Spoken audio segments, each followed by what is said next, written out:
Welcome back to my channel go green. Siliguri বা NJP থেকে দার্জিলিং যাওয়ার 3টি রাস্তা রয়েছে, কার্সিয়াং হয়ে, সেবক হয়ে অথবা মিরিক হয়ে।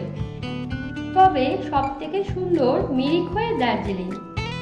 বেশ কিছু ভিউ পয়েন্ট আপনারা পেয়ে যাবেন এই পথে। তবে এই পথ দিয়ে গেলে কিন্তু শেয়ার গাড়ি পাবেন না, আপনাকে রিজার্ভ করে নিয়ে যেতে হবে।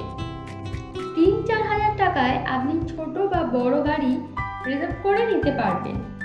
সময় লাগবে 6 থেকে 7 ঘন্টা। পাহাড়ি আঁকাবাঁকা পথে প্রাকৃতিক সৌন্দর্য উপভোগ করতে করতে পৌঁছে গেলাম মিরিক ভিউ পয়েন্ট। এখানে এসে আই লাভ মিরিক লেখাটির সামনে সবাই ফটোশ্যুট করে, আমিও করলাম। এখানে একটা টি ব্রেক নিলাম। এই ক্যাফেটেরিয়ার ব্যালকনি থেকে নিচের দিকে তাকালে অসাধারণ ভিউ পাওয়া যায়। এগিয়ে চললাম মিরিক লেকের দিকে। মিরিক লেক 20 টাকা এন্ট্রি দিয়ে ভেতরে প্রবেশ করতে হয়। এখানকার মনোরম পরিবেশ আপনাকে মুগ্ধ করবেই।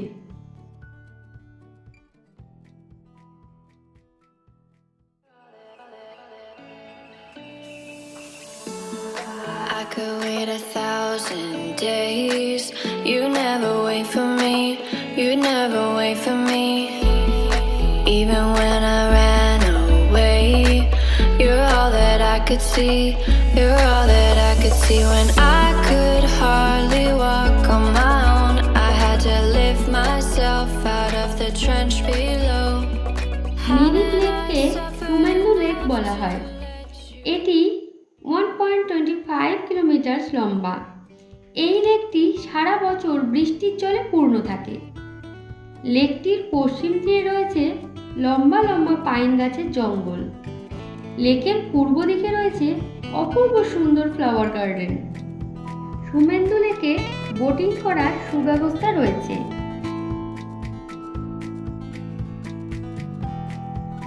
আপনি লেকের ধার ঘেঁষে যাওয়া রাস্তায় হর্স রাইডিং করতে পারবেন। আমি এখানে কিছুক্ষণ হর্স রাইডিং করলাম। আমি যে ঘোড়াটার পিঠে চড়েছি ওর নাম চিন্টু।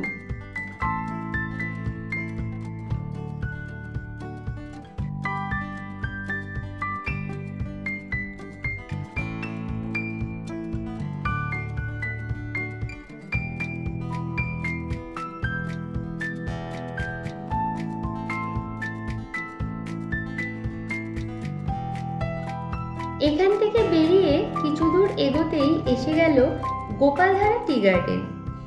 গোল গোল উঁচু উঁচু টিলার ন্যায় চা বাগানের সৌন্দর্য ভাষায় বর্ণনা করা কঠিন।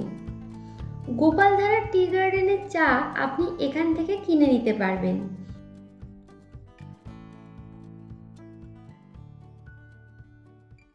আমি চলে যাব পশুপতি মার্কেট। এটি ভারত নেপাল বর্ডারে অবস্থিত। আপনি আইডি কার্ড দেখিয়ে যেতে পারবেন। এই মার্কেটে আপনি থাইল্যান্ডের বিভিন্ন ধরনের গরমের পোশাকগুলো পেয়ে যাবেন। তবে কেনার সময় অবশ্যই ভালো মতো দরদাম করে নিতে হবে। এখানে প্রচণ্ড ঠান্ডা, ঘন কুয়াশা থাকার কারণে ওপারের দৃশ্য কিছুই দৃষ্টিগোচর হলো না।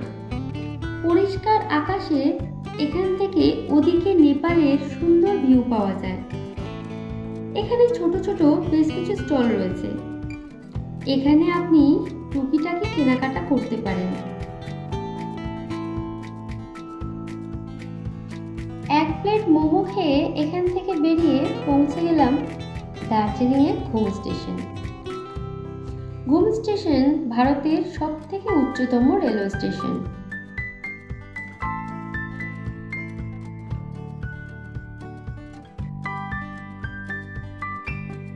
হিমালয়ের ঢালের মধ্যে অবস্থিত চায়ের সবুজ বাগানে আবৃত দার্জিলিং হল ভারতের পশ্চিমবঙ্গ রাজ্যের একটি মনোরম শহর।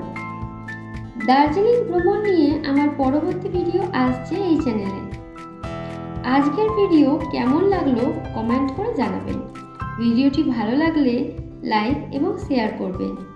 পরবর্তীতে এরকম ভিডিও পেতে চ্যানেলটি সাবস্ক্রাইব করবেন। আশা করি ভালো থাকবেন, সুস্থ থাকবেন। দেখা হচ্ছে পরবর্তী ভিডিওতে।